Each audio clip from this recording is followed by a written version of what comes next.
So the Apple event just happened and it kind of sucked, but I'm going to tell you why. It's probably your fault.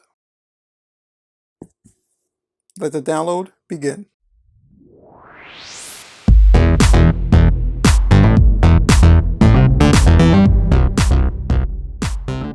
So if you're new here and you want to learn how to use and troubleshoot your devices, plus some other cool tech stuff, we can help. All you need to do is hit that subscribe button, hit that bell for notifications so you don't miss when we release some good, helpful content. So the Apple keynote was earlier this week and it focused a lot on the different services that Apple has to offer and a little bit more on the newer iPhones that are coming out and a new iPad that's coming out. But all in all, the event itself wasn't anything to really write home about. So a lot of people are disappointed of the lack of innovation that Apple kind of showed during the entire event. And I really think that we kind of really need to start rethinking what these keynote events are and what these companies are going to start showing at these different keynote events. It's going to be less about innovation and more about making money as companies need to make more money. The industry itself is not geared towards innovation anymore. It's geared towards providing some benefit for people to choose your devices over someone else's device. In this cell phone, mobile device,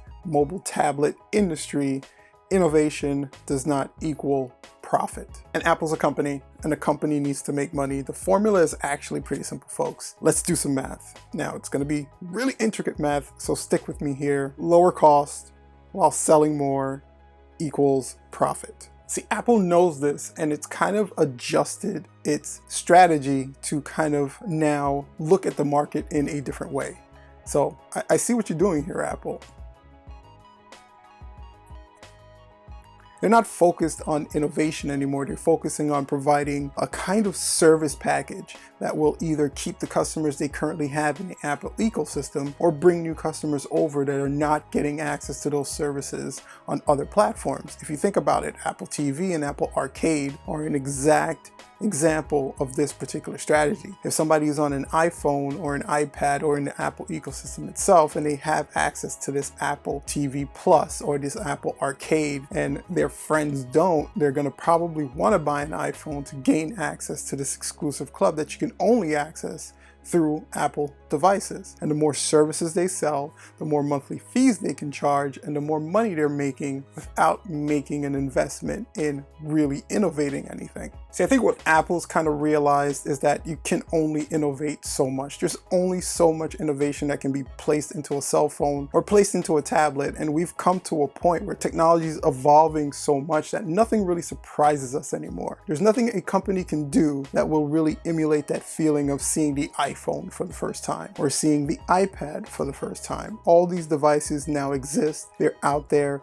and any slight innovation to these devices aren't as satisfying as they were at the beginning, so we're almost like chasing that first rush of seeing this kind of cool new device that we've never seen before. I don't think our minds are able to comprehend that anymore. I think our minds have evolved to kind of expect that anything is possible, so any device that's shown is not going to meet the expectation we place on these companies that try to innovate the best that they can. And Apple, seeing that, they focused more on innovating on the service side. So now they're making the Apple ecosystem a part of a service package that only Apple customers have access to. And it's a pretty good strategy, but it's also going to force you to kind of rethink your mentality when going into these keynotes.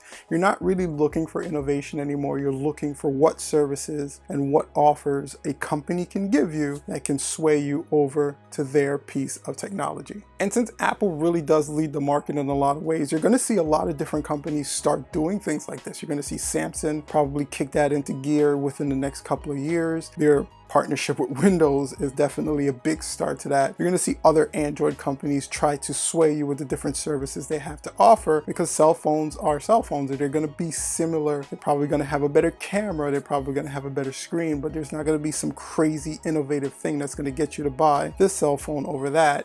But if it comes packaged with certain services you can only get on that particular brand or from that particular company, that's going to sway you more than the technology will.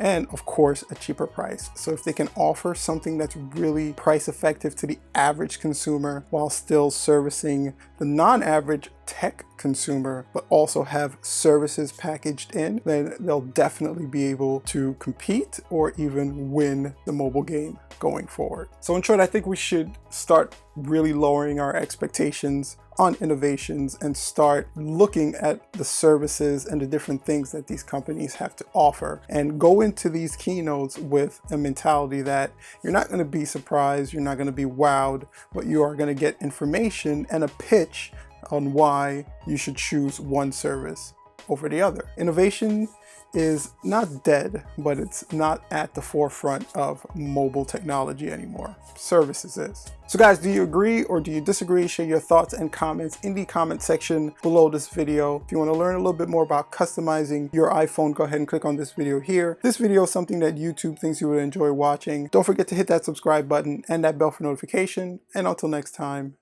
peace.